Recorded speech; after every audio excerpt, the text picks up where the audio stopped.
Bienvenue pour ce point d'actualité du vendredi 25 novembre. Tout d'abord, un petit focus sur la santé avec les spécialistes qui annoncent l'arrivée imminente d'une 9e vague de pandémie de Covid. Bon, il est vrai que dans le département, le taux d'incidence n'est pas bon puisque nous avons un taux d'incidence à 433 qui est le taux le plus élevé de tous les départements de la région Centre-Val de Loire. La moyenne en Centre-Val de Loire est à 320. Sur les soins de réanimation, on a une stabilité sur les hospitalisations avec 38 personnes en région Centre-Val de Loire. Par contre, sur les soins conventionnels liés au Covid, nous avons 437 personnes en région Centre-Val de Loire, dont 81 personnes en Loir-et-Cher. C'est avec plaisir que j'ai participé au séminaire de projets hospitaliers de territoire de Loir-et-Cher, en présence de nombreux médecins, de directeurs d'hôpitaux, de nombreux personnels du médico-social et d'élus. En effet, ce projet est important dans les années à venir pour pouvoir répondre à la préoccupation d'accès aux soins de nos concitoyens sur notre territoire et en particulier sur l'accès aux soins du secteur hospitalier public. 3 priorités. Pouvoir répondre au vieillissement de la population. Deuxième priorité, pouvoir répondre à l'augmentation des pathologies dites chroniques qui sont en forte augmentation dans notre pays. Et enfin, troisième priorité, pouvoir répondre à des crises de pandémie, des crises sanitaires comme nous avons connues.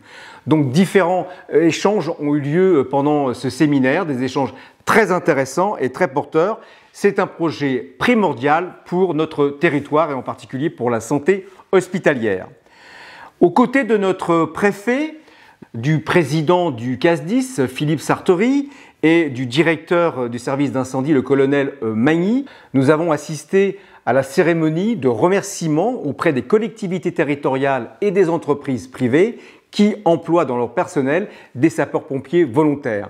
Ces sapeurs-pompiers volontaires sont une force indispensable. Ils sont au nombre à peu près de 1600 sur le département. Ils viennent renforcer nos 212 pompiers professionnels et ce dispositif des sapeurs-pompiers volontaires est absolument indispensable pour assurer la sécurité sur notre territoire. Le conseil départemental subventionne les collectivités territoriales, les mairies ou les agglomérations ou les communautés de communes dès lors que celles-ci propose d'employer des salariés, qu'ils soient donc sapeurs-pompiers volontaires. Donc un grand merci à toutes ces structures.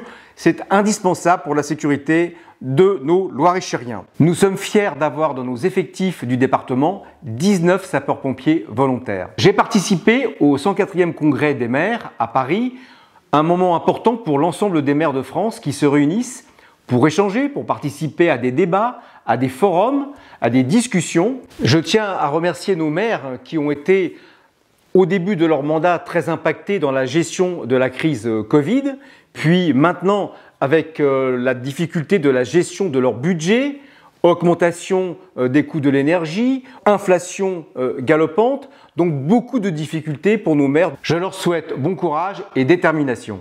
Une idée de promenade sur l'espace naturel sensible qui fait partie des 28 espaces naturels sensibles que gère le conseil départemental, les étangs de l'Évris. Durant cette promenade, sur différents points d'observation, vous pourrez utiliser 2 applications smartphone qui vous permettront d'avoir des indications, des informations sur la flore et la faune.